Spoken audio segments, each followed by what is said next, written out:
Dear students, good morning. आज हम आपके एर्थ चैप्टर यानी कि आपकी 8वीं पोएम माई हेवन का अध्ययन करेंगे, जिसे रविन्द्रनाथ टैगोर ने लिखा है, जिनका जन्म 1861 को हुआ था और जिनकी मृत्यु 1941 को हुई थी। आइए पोएट के बारे में देखते हैं। Rabindranath Tagore was born on May 7, 1861 in Calcutta। Rabindranath Tagore का जन्म 7 मई 1861 को कोलकाता में हुआ था। He was one of distinguished novelists and poets।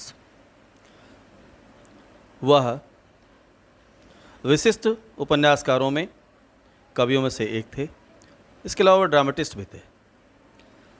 His father's name was Debendranath Tagore. उनके पिता का नाम देवेंद्रनाथ टैगोर था। He was educated mostly at home. उनकी अधिकांशतः शिक्षा घर पर हुई थी। उन्होंने अधिकांशतः शिक्षा घर पर पाई थी। He was sent to England to study the law. उन्हें इंग्लैंड में वकालत पढ़ने के लिए भेजा गया था। And there he joined the university college of London. और वहाँ पर उन्होंने यूनिवर्सिटी कॉलेज लंदन को ज्वाइन किया था। इन 1901 1901 में ही फाउंडेड शांति निकेतन। उन्होंने शांति निकेतन की स्थापना की थी, the famous university of India, जो भारत की एक प्रसिद्ध विश्वविद्यालय है, यूनिवर्सिटी है। ही वोन द नोबेल प्राइज़। उन्हें नोबेल प्राइज़ मिला था फॉर लिटरेचर, साहित्य के लिए, 1913 1913 में। He was also नाइटेड।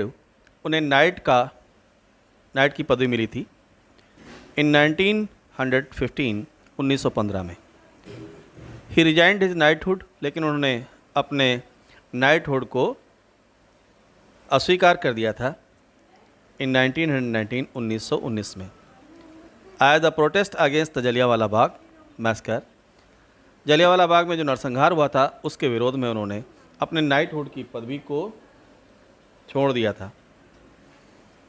He was famous as गुरुदेव। वह गुरुदेव के नाम से प्रसिद्ध थे। ही डाइड इन 1941 1941 में उनकी मृत्यु हुई थी। He wrote both English and Bengali. उन्होंने दोनों भाषाओं में लिखा है, अंग्रेजी भाषा और बंगाली भाषा में। His famous poetics works are Geetanjali.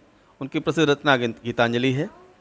The crescent moon, the gardener, fruit gathering, lovers gift, Chitra, the king of the dark chamber, the post office are his well known plays. ये उनके प्रसिद्ध नाटक हैं।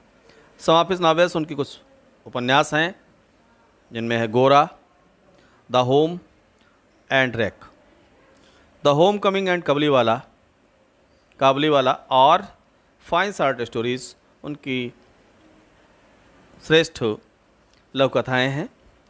Jana Gana Mana, our national anthem was composed by Tagore. Jana Gana Mana हमारी जो national anthem है, उसको भी कंपोज, उनकी रचना भी टैगोर जी ने की थी। तो आपकी कविता माई हेवन, कहते हैं माई हेवन मेरा स्वर्ग। तो रविन्द्रनाथ टैगोर ने कल्पना की थी एक ऐसे भारत की कि कैसा भविष्य का भारत होगा। क्या स्वप्न देखा था उन्होंने भारत के विषय में, उन्होंने इस कविता के माध्यम से प्रकट किया। आइए पोएम देखते हैं। Where the mind is without fear. जहाँ लोगों के मस्तिष्क बिना भय के हों। विदाउट फियर, विदाउट मीन्स बिना, फियर भय के। And the head is held high. And head, और उनके सर गर्व से उन्नत हों। हेल्ड हाई, ऊंचाई पर हो, अर्थात गर्व से उन्नत हों। फिर कहा उन्होंने वेयर नॉलेज इज फ्री। जहाँ ज्ञान स्वतंत्र हो, जहाँ ज्ञान सबके लिए हो, सब शिक्षित हो सके, सब पढ़ सके, सभी भारतवासियों को शिक्षा मिल सके, ऐसा भारत हो। Where the world has not been broken, जहाँ का संसार, जहाँ का समाज हैज़ नॉट बीन ब्रोकन, नहीं तोड़ा गया हो। इनटू फ्रैगमेंट्स, टुकड़ों में विभाजित न हो, जहाँ के लोग विभाजित न हो। और कैसे विभाजित न हो? By domestic walls, narrow domestic walls, narrow संकीर्ण डोमेस्टिक वाल्स, घरेलू दीवारें, जाति की दीवारें, रंग की दीवारें, भाषा की दीवारें, तो इनमें बटा हुआ ना हो। जाति, धर्म, भाषा के नाम पर जहाँ के लोग बटे हुए न हों।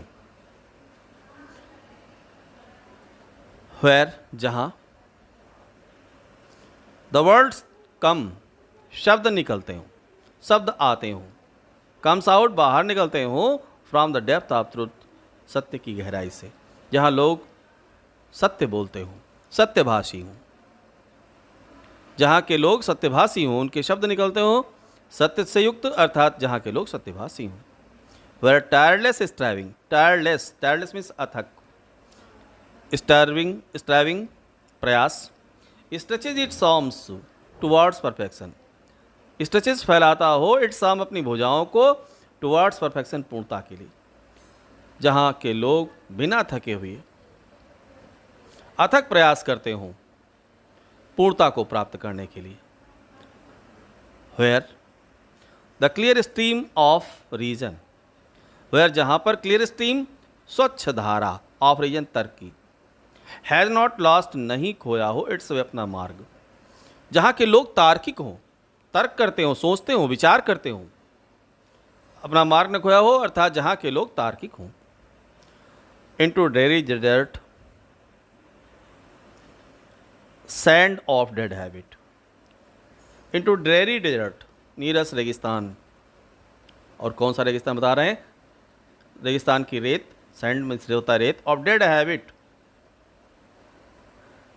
डेड हैबिट, मृत आदतें, अर्थात पुरानी प्रथाएं, रूढ़िवादी प्रथाएं, जो लोगों के विकास को रोकती हैं, ऐसी प्रथाओं में लोग उलझे हुए न हों, बल्कि तर्क से सोचते हों, जहाँ तर्क की स्वच्छ धारा बहती हो। कवि कहता है where the mind is led forward, जहाँ मस्तिष्क इज लेड फॉरवर्ड, आगे ले जाता हो, आगे बढ़ता हो, बाय दी, कैपिटल से लिखा हुआ दी, इसका मतलब गॉड से कह रहे हैं, जहाँ लोगों के मस्तिष्क आपकी कृपा से बढ़ते हों। इनटू ईवर वाइडनिंग थॉट, ईवर वाइडनिंग, विस्तृत विचारों में, एंड एक्शन, और कार्यों में, जहाँ मस्तिष्क आपके द्वारा सदैव बढ़ने वाले विचारों के साथ, सदैव बढ़ने वाले कार्यों के साथ आपके द्वारा युक्त किए गए हों, ऐसे भारतवर्ष में। Into the heaven of freedom, Tagore ji कहते हैं इनटू द हेवन, ऐसे स्वर्ग में, और कैसा स्वर्ग? ऑफ फ्रीडम, स्वतंत्रता का स्वर्ग, जहाँ के लोग स्वतंत्र हों, स्वतंत्रता के स्वर्ग में हो, अर्थात जहाँ के लोग स्वतंत्र हों। माई फादर, हे परमपिता, हे ईश्वर, let my country awake, let my country, मेरे राष्ट्र को भी अवेक, जागृत कर दो, मेरे देशवासी भी स्वतंत्र हों, भारतवासी भी स्वतंत्र हों, ऐसे हे परमपिता, लेट माई कंट्री अवेक, मेरे राष्ट्र को जागृत करो, मेरे राष्ट्र को भी जगा दो। That's all. Tell me pretty lies, look me in the face, tell me that you love me, even if it's fake.